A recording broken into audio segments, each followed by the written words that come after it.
नमस्कार दोस्तों, daily news India 1.0 में आपका स्वागत है। ब्राज़ील में रियो के अंदर G20 का समिट चल रहा है। एनुअल मीट होता है, आपको तो पता है। लास्ट ईयर इंडिया में था, इस साल ब्राज़ील में है।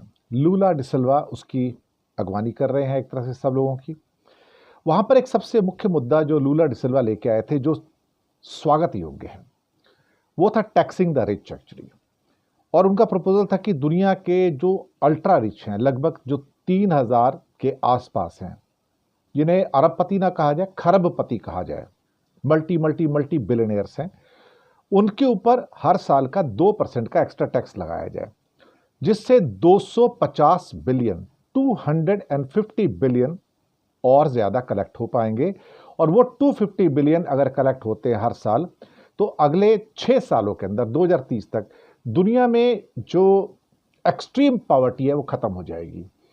पर हर कंट्री इसको अपोज कर रहा है।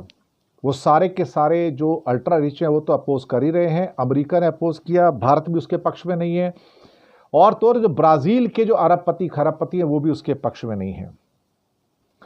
इवन भारत के जो इकोनॉमिक न्यूज़पेपर है वो भी क्या कहते हैं, this may not be the right time for the global initiative on A billionaire tax. Countries are struggling to regain fiscal balance after the pandemic and an energy shock. They are also drawing up plans for the further trade fragmentation as protectionist pressure mount.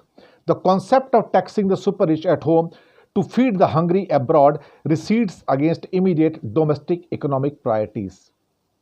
यानी कि कोई भी economic newspaper भी सब millionaires billionaires के साथ खड़े हैं, अरबपतियों के साथ खड़े हैं।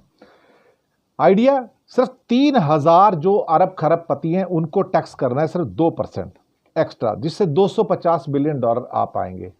लेकिन किसी के गले से नीचे नहीं उतर रहा है, क्योंकि अमेरिका की सरकार चलाएंगे एलन मस्क, भारत की सरकार चलाते हैं अडानी अंबानी।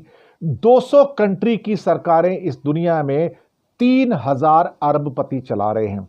तो नेचुरली वो अपने ऊपर एक नया टैक्स का प्रपोजल कैसे एक्सेप्ट कर लेंगे। यानी कि क्या कहते हैं कि चमड़ी जाए पर दमड़ी ना जाए। दुनिया के रिच एक पैसा देकर राजी नहीं है। अल्टीमेटली फिर एक व्यवस्था ऐसी आती है जहां उनसे पैसा छीन लिया जाता है, और कोई रास्ता तो बचता नहीं एक्स्ट्रा टैक्स लगा के। लेकिन भारत के अंदर तो 15% और 22% के टैक्सेस लगा दिए गए, लेकिन आम आदमी के ऊपर इनकम टैक्स 35% लगाया जाता है। लेकिन अडानी अंबानी के ऊपर टैक्स 22% और 15% लगाया जाता है। यानी कि क्या कहा जाए कि 200 देशों की सरकारें विश्व के 3000 अरबपतियों की खरबपतियों की गुलाम है। दुनिया किसकी मुट्ठी में अल्टीमेटली कौन चला रहा है? कौन सी नैतिकता, कौन सी सच्चाई, कौन सी इंटेग्रिटी, कौन सा चरित्र? सब बेकार की बातें हैं। बाप बड़ा ना मैया, सबसे बड़ा रुपया। शुक्रिया आपका।